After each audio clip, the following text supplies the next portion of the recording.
Chapter 2, Havasta. When I woke up, the master was standing over me. He looked down at me and said, "It's time to get up, little bean. There is much to do today." Then he turned and walked out. I got up and dressed. I went downstairs to find the master sitting on the front steps to the house.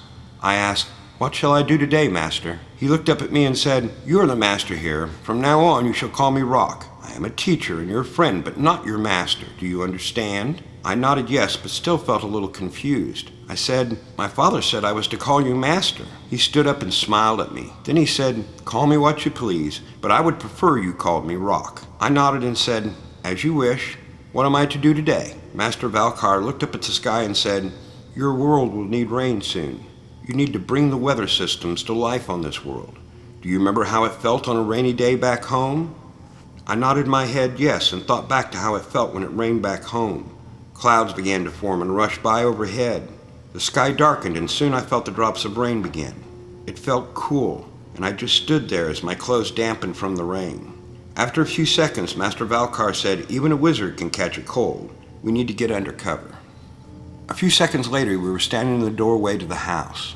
The rain was really starting to come down. I said, "I like the rain, but I don't know much about the weather. Do I have to learn a lot to do this?" Master Valkar stood in the doorway looking out. Over his shoulder he said, "The weather is a force of nature. Once you start it, there is no need to control it. Just remember the feeling of the weather as it changed. Remember the flow of the energy in the atmosphere. You need to learn how to draw on that power." I was looking past him at the rain. There was a flash of light and a peal of thunder. He raised his hand as though to touch something I couldn't see. As I looked at his hand, I saw small arcs of electricity dance from his fingertips. I asked, "Why are you helping me? I realize you know things I'll never understand. I don't understand what I'm doing here." He looked at me and said, "You have a natural talent. It is not something that can be taught. I can only help you learn to control it." I sat thinking about what he had said. Then I asked, "How long will it take me to learn all I need to know?" He turned to look at me with a smile. He said, "I've lived longer than you can imagine. I still don't know everything I need to know." Then he turned around, reached out with his hand and said, "Stop now." In mere seconds, the rain had stopped. My father would have loved that trick on the farm. We always seemed to need rain. When we finally got rain, then we always seemed to get too much. The ability to control it would have been helpful. I remarked, "If I'd known I could make it rain, I would have made my father happy back home." The master said, "You were too weak back then. You'll find this world much easier to control." He paused and then asked, "Have you named your world?" I'd never thought about a name for the place. Without thinking, I said, "I will call it Ramaka. It is what my father called Mother, and it will remind me of home." That seemed to please Rock. He said, "That is a perfect name and a perfect reason to use it." Looking at me for several seconds as if deep in thought, he finally said, "You are an amazing young man, Kaltar. I hope I can help you reach your full potential." I was so pleased he called me Kaltar, I didn't understand what he said at first. As it sank in, I said, "I have great faith in you, Master. You are a great teacher." My master scowled at me and said, "You are to call me Rock from now on." "Yes, Master," I said without thinking. I cringed, but the Rock merely smiled and quietly said, "Don't worry, you'll get used to it with time, boy." He looked up at the sky and said, "There is time for one last lesson for today." Then he put his hand on my shoulder and everything changed. We were no longer on Ramaka. I could tell at once we were in a different place. As we stood there, I began to realize how different this place really was. The sky was a dark purple. The air felt warm and sticky, and there was a sickly sweet smell that reminded me of rotting plant. The Rock said, "This is Olgrostus. It is a world far from Ramaka. It was created by a great magi long ago." As he spoke, the Rock waved for me to follow. He walked up a dozen steps into a large stone home. He simply walked in the front door as though he lived there. I ran to catch up with him. The home was very nice and very large. Inside the home was beautiful furniture and carpets. I had never seen such fine things before, and I'm sure I looked silly with my mouth hanging open. Then suddenly we walked into a large room filled with books. I don't know much about books, but many of them were sitting on shelves all around us. We walked for several minutes past row after row of shelves covered in books. Then we turned a corner and a man was sitting there in a chair. I'd never seen a man that old before. He sat transfixed, looking out a large window at the sky. It slid past the window in large, angry-looking purple clouds. The old man didn't move or seem to know we were even in the room. He didn't look around or say a word. We stood there for several seconds, and then the rock waved his hand in front of the man's face and said, "This is Havasta. He is a great magi, or at least he was. Long ago he overextended his reach as a magi. He lost touch with reality and lost his way. Now he is a hollow shell of what he was." I looked at him sitting there and asked, "How long has he been sitting there like that?" "A very long time," said the rock. "He's lost in his own reality. In his mind, he moves through the world as you and I, yet he has frozen in place. He chose long ago to leave us and be alone in his world." "How did he come to be this way?" I asked as I looked at the ancient magi. "He overextended his reach and grew too weak to maintain his reality," Rock said. "We require energy to create and modify atomic structures. If you don't stay focused and grow too weak, your mind can become lost to reality. You don't realize it happens till it's too late. He is totally in his own world and has no concept we're here." "What keeps someone from harming him as he sits here?" I asked. My master looked around and said, "There are defenses built around any magi. I suspect it wouldn't go well for anyone who tries to harm him."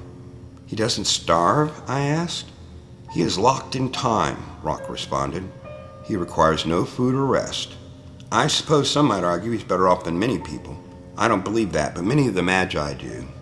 The rock's voice had grown sad, and I could see his mind was troubled in the link. "What bothers you?" I asked. "I knew this man long ago," Rock replied. "He was a good friend to me, and I miss his company." I could tell my master had become very upset. He looked at me and said, "I would lose no more friends this way, Bean. You must stay focused on our reality. Don't overextend, and don't weaken yourself beyond safe limits." "How will I know those limits?" I asked. The rock laughed and told me, "That will be easy. I'll be next to you screaming, 'Stop that, or I'll give you such a slap!'" The old man had a huge smile on his face, and I decided he was joking. His voice softened and he said, "I will watch over you for now, young magi. Just try to be careful as you grow in strength." Rock gestured at Avasta and continued saying, "Remember, everything we do comes at a price we pay with our own bodies. Overreach, and you can die." The smile slipped from Rock's face, and in a quiet voice he sadly said, "Die, or worse." I stood, taking in the scene for a moment. Then the rock said, "We should return to Ramaka.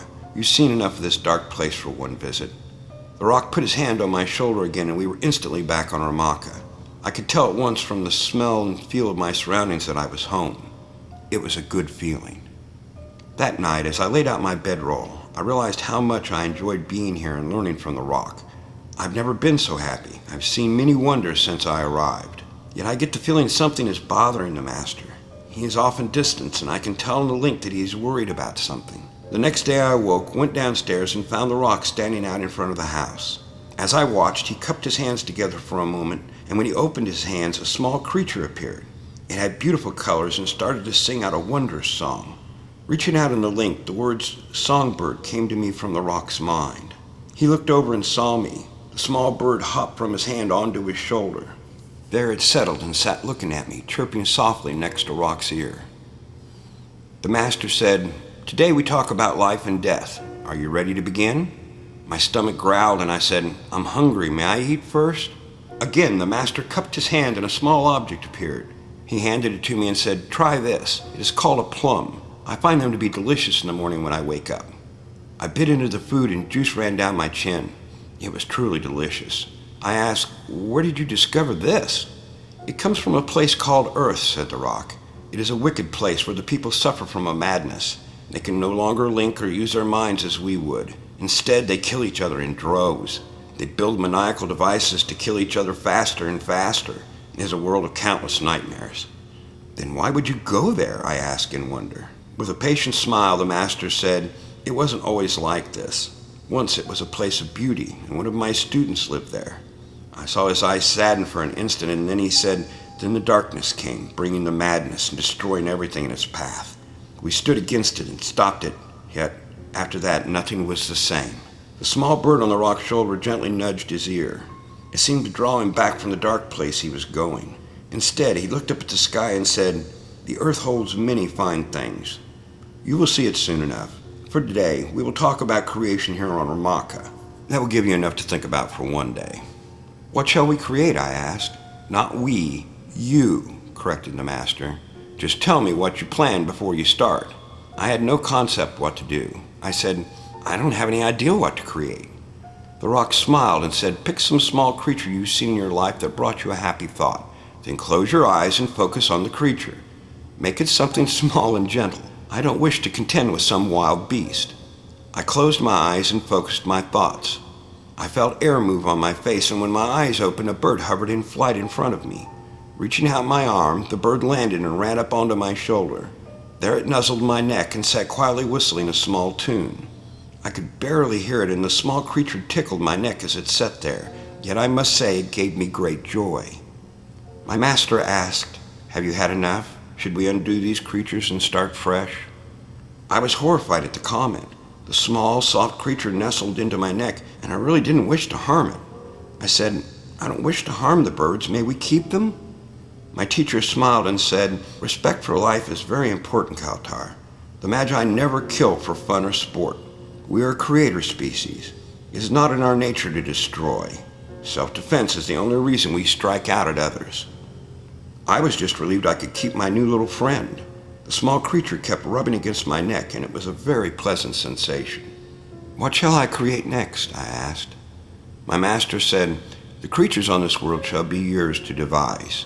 I warn you not to create dangerous creatures such as dragons, bears, or tigers. They might eat one of us before I can resolve the issue. I suggest we would find that unpleasant and that we avoid it happening. I nodded my head in ready agreement. I had no idea what a dragon, bear, or tiger was, and I didn't want to find out. I got the impression of some fierce creature. I felt pretty sure I'd hate being eaten by any monster, no matter what you called the thing. For the rest of the day, the rock taught me about creation and balance. The bird I created required seed to eat. I had to create plants for a food supply. One thing led to another, and before I knew it, the day was drawing to a close. I was exhausted, and as soon as I laid down on my blanket, I fell asleep. I dreamed that night of a great battle. The rock was there, and worlds were burning. Countless creatures were dying and fleeing in fear. Creatures of light stood all around my master, waiting for the battle to reach them.